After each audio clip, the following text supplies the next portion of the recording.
down to Sudan, Somalia.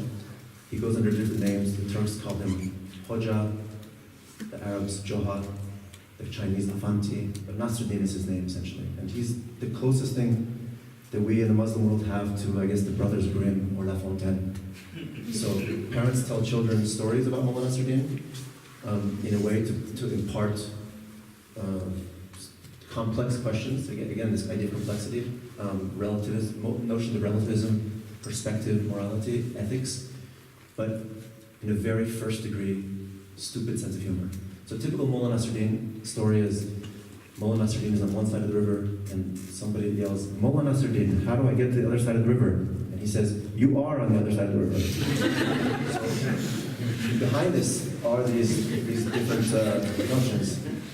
My favorite one is he's always riding backwards on his donkey, so he's riding into the future but facing the past. And this is a figure, interesting enough, that we have in Benjamin's Angel History, of course, facing the rubble of the past, but also the way that Sartre described Baudelaire as driving into the future, but with an eye always in the rearview mirror, sort of looking over his shoulder. My favorite Nasruddin anecdote is somebody asks Nasruddin, Hoja, to me, sir, my time's up. Nasruddin Hoja, they ask him, "Why are you always riding backwards on your donkey?" And he says, "Well, there's no point in both of us looking in the same direction." And what's interesting is in our generation, jokes are not cool. I grew up with parties of adults telling each other jokes, and literally like getting together and telling, "Did you hear the latest joke?" And if you do that today, you won't be invited back to the party. Believe me, you won't. But there's a great, I think since we're reliving these kind of new Cold Wars, and it's very disturbing to see many friends and colleagues on the left become foaming at the mouth, Russophobic McCarthyists. There's a great book called Hammer and Tickle, which is a kind of a taxonomy of jokes and what jokes landed which people in jail throughout the Eastern Bloc. I'll end with a recent one I heard. A friend of mine in Dushanbe, in the capital of Tajikistan, a gentleman comes up to him and says, "Do you know why there hasn't been a revolution in America in 200 years?"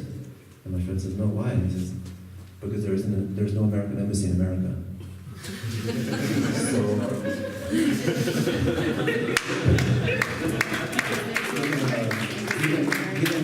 one of the countries I come from is Iran, and it's the only country in the Middle East with no U.S. embassy, and it's the most stable. I think that's quite a relevant joke. So, thank you very much.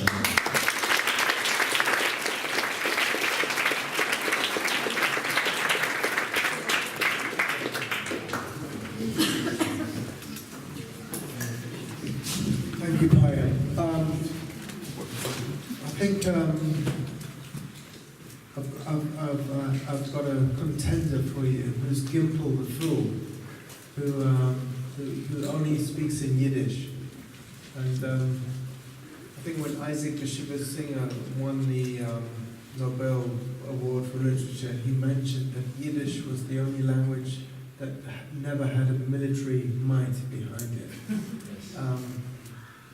And I won't get into Gimple the Fool jokes. But thank you all for your amazing participation, and I think we should open it back up to the audience. And just to get back to kind of the organisation and what people have identified as the kind of boring side of it, which is what we've been dealing with for 2 months. I think it's very important that the suggestions that have come up here, following the ACT UP thing, should we meet every week on a Monday night? These are options. And I think if I can just urge you all to do one thing, instead of writing your names down on a piece of paper, if you go onto a website called handsoffyourrevolution.com, there's an option just to log on and put your name and address in there, and also to give suggestions. And that goes straight into a database, and we'll be able to process that and get back to you right away. But I think most important is just to open this back up to the floor, to anyone who has a request or a question come up. Right, I'm a Bejeng. I work at Savvy, and I'd just like to say something to you guys. Somehow, since last couple of years, for me, aesthetic-based art practices have sort of lost their relevance. And I'm glad that we all have gathered here to lay the groundwork for an artivist movement. One suggestion as a concerned citizen, I propose that we try to contextualize the global problems globally. We should actively call out the silent racism that is ever so present in everyday life, not just in our personal lives, but also the ones which plague our institutions and even our history books. And also, we have to actively build ways to scale up our ideologies and practices into what we call the third world countries. While our attention is focused on Trump and May, newer fascists like Modi in India are silently building walls in their own countries, deepening the divide that the colonial empires left. I feel the populism and its manifestations are a global problem, and we need a global network of resistance. Let tonight's event be one of the patchwork in this global tapestry of resistance. Thank you.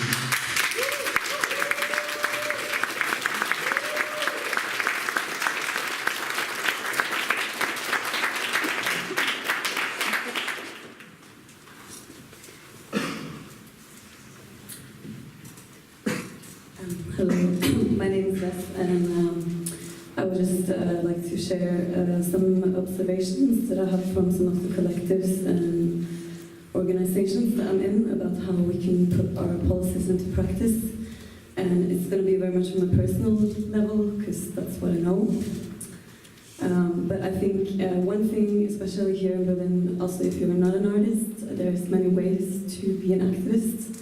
And I think that one way that we can all make an impact is to support our marginalized communities. So if you have a day job, like put your money where your activism wants to be. Like make sure that your trans women, people of color, artists are getting paid, that they're getting money so they can do their work. And I think that this is something we don't think about enough.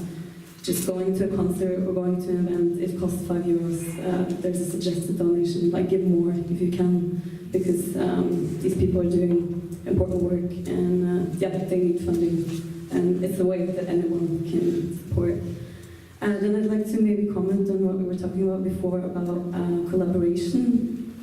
And I went to a lot of conferences in Brussels last year, and I've lived in a few countries, and I go to a lot of panel talks, and one observation that I've made, particularly in leftist spaces, is that quite often we end up wasting, everyone has limited resources, and quite a lot of the time we end up wasting a lot of resources and time and energy on arguing with each other about the details. And I think one thing that we can also recognize when we're fighting these kind of omnipresent structures that are so massive is that there's not necessarily one right way to fight it, and I think we all need to decentralize ourselves and recognize that there can be multiple roads that will all lead us there together. And I think it's really important to not be so set in our ways all the time, and maybe realize that if you don't have access to a space, or if you don't necessarily agree with how this person is doing it, this thing, maybe they're still doing something that is leading the way, even though you don't agree with it. Finally, last, I wanted to talk a bit about anger, or I think, humor is very nice. All of this is very nice, but I also want to recognize anger and hurt as valid feelings. All feelings are valid feelings, and I know personally for myself and a lot of people that I know, after the Pulse Club shooting last year, I felt really angry. The Trump election makes me really angry. A lot of the stuff that is happening now makes me really angry. What is happening in Turkey, where someone that I love lives, is making me really angry. And I think that that is also what we do as artists, is we use our trauma to tell our stories in a way, or we're channeling our trauma and working through it with our art and telling these stories. And yeah, I would just like to say that I think anger is a really important emotion. It's not negative to be angry. It's just about how you channel that rage. So I would like to encourage everyone to channel your rage. Yeah.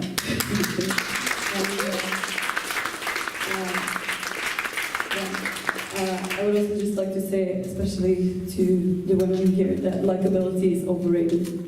We need to keep this in mind. It's really, really hard. I'm still struggling with it myself, but it's so true. And I would like to end on with a quote from Rebecca Gompert, who's the founder of an organization called Women on Waves, who work for abortion rights, and they have a ship that sails around the world and provides abortion.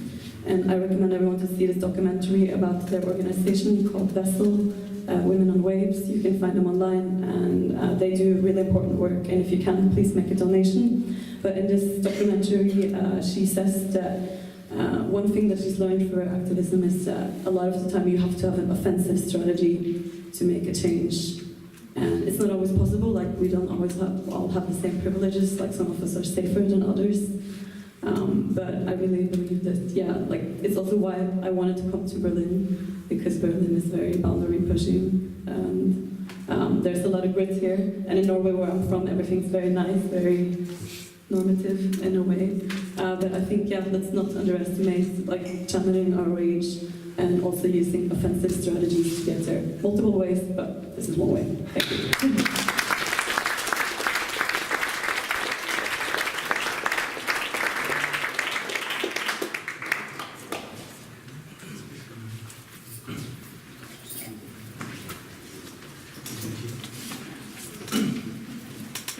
Hi.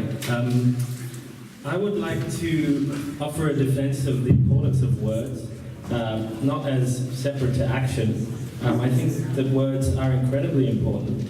I think one of the big challenges that's motivating this meeting today is seeing words perhaps begin to look like they mean nothing or be treated as if they don't matter, whilst at the same time absolutely affecting the political and social scenario. The demise of diplomacy, the idea that nothing can be said